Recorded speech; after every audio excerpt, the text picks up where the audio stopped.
del IPCC? Bueno, pues un honor enorme ser, pues somos unos cuantos mexicanos, pero pues, que pues, estamos representando, ¿no?, al país y con una responsabilidad enorme como humanidad, ¿no?, ante el reto más grande que tenemos, que enfrentaremos a lo largo del siglo XXI. Entonces, pues yo sí siento una responsabilidad muy grande como mexicano, como ser humano,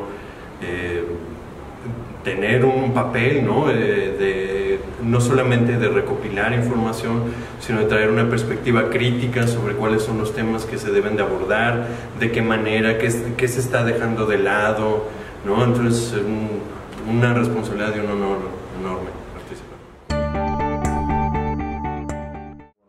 Yo soy autor líder del capítulo 18 del Grupo de Trabajo 2, dedicado a la adaptación, y el capítulo 18 se llama, digamos traducido al español, se llama Vías de Desarrollo Resiliente. Entonces, es muy interesante porque es el último capítulo del reporte del segundo, del Grupo de Trabajo 2. Entonces es compilar, ¿no?, de alguna manera dar el último mensaje, lo importante que con respecto a la adaptación, con respecto a los impactos. Entonces hay tanto que decir, hay tanto que quisiéramos informar, que quisiéramos dar una perspectiva, porque aunque el papel del IPCC es de revisar la literatura, también pues hay formas en las que se enmarcan las cosas, ¿no? Y eso es sumamente importante, darle una perspectiva que no sea únicamente técnica, que hable del aspecto humano, ¿no? Que eso es una de las cuestiones que a mí más me importa, que se vea los impactos en la sociedad, los impactos en el ser humano, que la gente pueda finalmente hacer el vínculo entre este problema tan enorme y su vida personal, ¿no? Que creo que ese es el vínculo que está ahí perdido, ¿no? O sea que tenemos una sociedad que de cierta manera pues, desconoce los efectos, los impactos, la gravedad, y otra que lo conoce, pero lo conoce de una manera intangible, ¿no? O sea, dice, híjole, sí, el problema que está ahí en el Ártico, de los osos polares, ¿no? Y pues sí, está muy mal, pero pues ni hablar, ¿no? Entonces, una sociedad media global que comprende el término de cambio climático, pero que no modifica en nada su mundo, ¿no? Y eso es, me parece lo fundamental, ¿no? Sobre todo como el último capítulo, y ver como un escenario hacia futuro, es bueno, ¿qué opciones tenemos? Fuera de la toma de decisiones, fuera de cuáles son los riesgos mayores, es bueno cómo la sociedad se puede transformar, ¿no? Porque esa es la gran cuestión. El presidente del IPCC, en la presentación del reporte del 1.5 grados, ahora en octubre, está diciendo, se requieren cambios rápidos, sin precedente, en todos los aspectos de la sociedad, ¿no? Pero decir todos los aspectos de sociedad, pues no solamente es decir un portafolio de mitigación o en el sector energía y en el sector, sino en todo, ¿no? O sea, en todo lo que implica la sociedad, significa todo lo que implica el ser humano, en toda su gran complejidad, en todo a veces su absurdo, ¿no? Entonces, ahí es, creo que donde está lo más problemático, ¿no? Lo técnico, pues, no se resuelve sin mayor discusión ética, pero los términos en los que los seres humanos comprendemos y actuamos, ahí es donde viene realmente lo importante. Yo la verdad creo que ese es el punto fundamental en general. Creo que lo que ha mostrado el IPCC a lo largo de bueno, ahorita estamos en la elaboración del sexto reporte de evaluación, pero lo que queda claro después de 30 años de existencia del IPCC es que la información no es igual a la acción. Quisiéramos creer que sí, quisiéramos pensar que somos lo suficientemente racionales, que sabemos hacer cálculos de riesgo y que eso es suficiente para que la gente cambie, ¿no? Para que modifique esos patrones. Pero es claro que no es así. O sea, los gobiernos del mundo lo han mostrado a lo largo del tiempo como no es cuestión de mayor información. O sea, ya ahorita es un punto donde la ciencia pues ya está en gran manera pues clara, ¿no? En qué es lo que está ocurriendo, quién es el responsable, cuáles son los riesgos, ¿no? Eso ya está claro desde hace mucho además. Pero ahora el gran misterio es qué hace que la gente actúe. Y eso lo podemos ver en tantas facetas, ¿no? Podemos hablar de la gente en el gobierno, ¿no? ¿Qué hacemos para que la gente en el gobierno actúe? Y que ahí involucra una dimensión del poder, de las ideologías, como en Estados Unidos, por ejemplo, se vuelve un asunto de partido, ¿no? O sea, que significa que si hablas del cambio climático eres demócrata, ¿no? Y si no, eres republicano, ¿no? Entonces, ¿cómo se mezcló ideológicamente eso, ¿no? Y entonces eso es a nivel de gobierno, pero también está a nivel de las corporaciones o a nivel de las personas, ¿no? O sea, ¿qué puedo decir?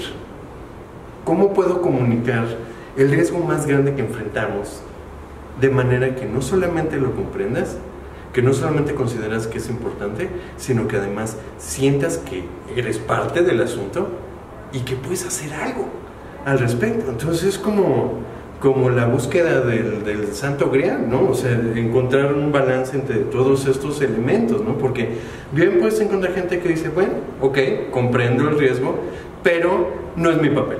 Eso le toca a los gobiernos, ¿no? Y a mí mi papel es ser feliz y ser exitoso y ¡pum! ¿No? Y a tener 20 hijos y a llevar una vida, digamos, consumista, etcétera, ¿no? Entonces, ¿cómo logras que la gente entienda que tiene un papel a desempeñar y que no todos los gobiernos? O sea, creo que algo importante es, el gobierno tiene un papel, pero no todo es el gobierno. O sea, no todo lo puede resolver el gobierno, porque a veces que involucra aspectos de decisiones personales, de gustos, de preferencias, que pues va más allá del gobierno. Y tampoco por el otro lado son las corporaciones, ¿no? En efecto, las corporaciones pues tienen un papel enorme que muchas veces por su papel transnacional pues los gobiernos locales pues no pueden tocarlos, ¿no? Y las corporaciones en realidad lo único que los puede atar de manos es que los consumidores actúen, que hagan, que exijan, ¿no? Entonces eso regresa en gran manera al individuo.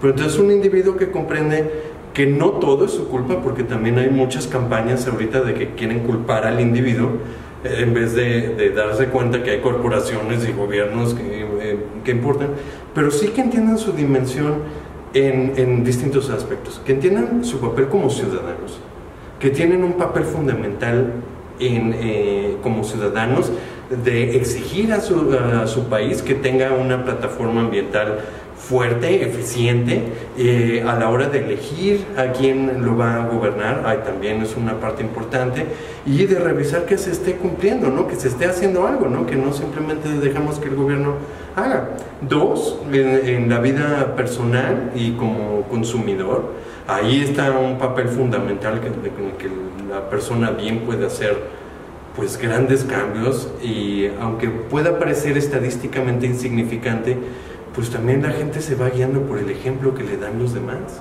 ¿no? Y eso no es tiene que ser el líder de un país, puede ser mi papá, mi hermano, o sea, ver que la gente dice, es también mi papel, ¿no? Y también como profesionista, ¿no?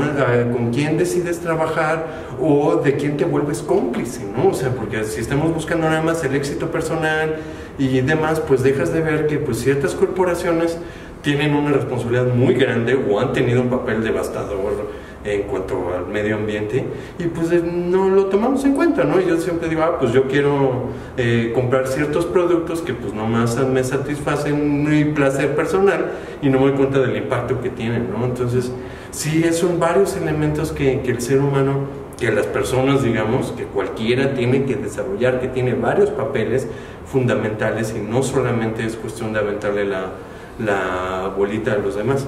Y por último, creo que un punto importante también es, como mencionaba al inicio, no es solo información lo que hace que la gente... Claramente no es la información.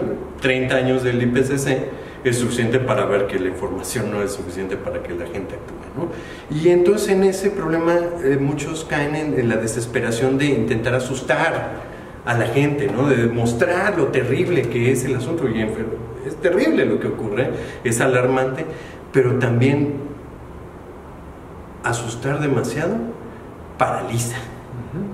Paraliza a la gente y hace que ya no haga nada al respecto. Entonces tampoco puedes asustar demasiado. La cuestión es que sea un balance general entre que consideres el aspecto relevante y que consideres que puedes hacer algo al respecto. Ese es el balance ideal y hacia allá es a donde tenemos que enfocar realmente pues, los esfuerzos. Pues creo que también hay, o sea, un aspecto que es importante, sobre todo como la perspectiva del capítulo es como hacia futuro y de una manera como ambigua, de vías de desarrollo resiliente. Pues, ¿qué quiere decir ser resiliente, ¿no? En cuanto a gobiernos, en cuanto a la sociedad. Eso significa, bueno, poder soportar los embates del cambio climático, pero ¿qué tiene que ver con la pobreza, con el bienestar, etcétera, ¿no? Entonces, creo que también es importante en esta perspectiva futuro, pues también pues, ser realista de la situación en la que estamos y que pues también se necesita más bien investigar y empezar a discutir los escenarios de fracaso, ¿no? O sea, eso también me parece que es importante y eso no significa tener una perspectiva pesimista, ¿no? O que ya no importa nada, pero sí también ver que pues los escenarios se están enfilando hacia un escenario al menos de 1.5 grados, 2, y que bien se podrían ir a mucho peor. Y vemos que lo que los países han comprometido, lo que están cumpliendo, pues se queda muy corto, ¿no? de la meta. Entonces, pues también me parece que lo responsable sería, como por ahí se dice, desear lo mejor, pero sí prepararse para pues sí, para lo más complejo, ¿no? Para aquello que no quisiéramos tener que hablar, discutir ni investigar, pero creo que justamente le llaman high-end scenarios, ¿no? De lo peor, digamos, de las proyecciones. Ahí pues se tiene que también empezar a discutir esos términos, por más incómodos que nos puedan hacer sentir, pues creo que es necesario también empezar a hablarlos.